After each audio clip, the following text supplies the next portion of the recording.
I really wish I had more to show for Gundam War, the other Gundam card game that came out in USA. But unfortunately that game has just been more impossible to find than Gundam MS War. Aside from the only booster pack I ever found at a reasonable price, the only thing I can get my hand on is a starter deck, and even then, it was pretty hard to find one at a reasonable price. That being said, I actually have two of these Gundam War starter sets. This one is a close seal one I got from an anime convention by a friend, while the other one I got came opened. Which is good because I really didn't want to open this starter deck. Gonna take a good look at this before I show the open one. The front shows two Gundams. I'm not sure which ones they are because I'm not too familiar with the series that they're from. Sides show nothing. Bottom nothing. Top nothing. The back shows Depth Type Hail, along with a description of the contents which I'm going to show.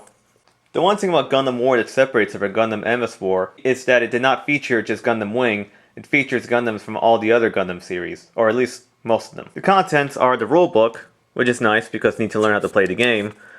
It also shows you what Gundam series are in Gundam War. I tried reading this, but I couldn't get my head wrapped around it. It was just odd the way the rules were written and the way the rules work. One thing I do like is it actually has a checklist in the back. That's pretty useful. I find a lot of rulebooks tend to not have these, which is a surprise to me. The other thing it comes with is this playmat. I'm pretty sure it's supposed to come with just one. Mine happened to come with two. And this is just made for a two-player game. And lastly, it comes with 60 cards, which can be divided into two 30-card decks. I'm going to start with the one I'm more familiar with, which is Gundam Wing. I know, ironic. Gundam MS War crapped out, and then with Gundam War, it made the first starter to come out with Gundam Wing. What are the odds? The first 5 cards you'll see is the Gundams themselves from Gundam Wing. All 5 of them are there, as well as the Toggies, some Magnets, and a few Leos. Supersonic Transport, I don't remember that being in there, but that was in there. They also have the staple characters, Hiro Yui, Zex Marquise, and Relena Darlena, which I wish I had more of because she's my Gundam waifu and I have a boner for her.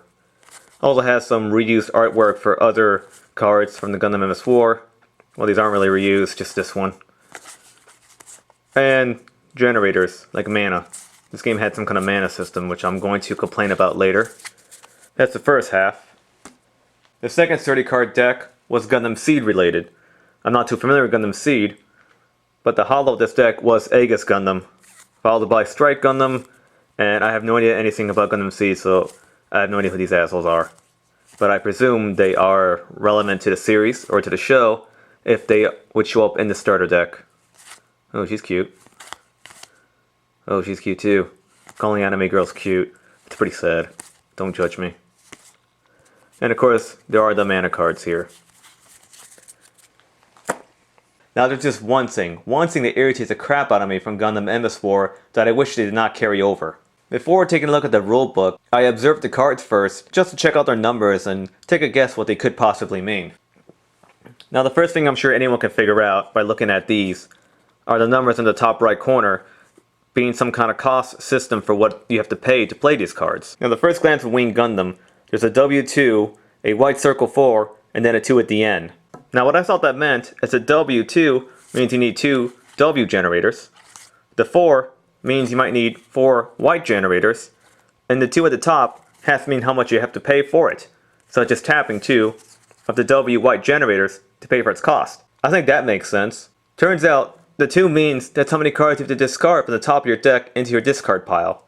That's the same crap they did in Gundam MS War, and that's one reason why that game sucked ass, at least in my opinion. Now don't get me wrong, I know there's a lot of card games like Yu-Gi-Oh! Magic that have deck types that revolve around sending cards into your graveyard that benefit you, but coming from Gundam MS War, there's absolutely no benefit to sending anything into your discard pile. I would really like to learn how to play this game, but honestly, I mean the rules just look pretty stupid. And the discarding from the top of the deck thing, it really kills it for me, so I think I'm just going to keep this as a on the shelf thing.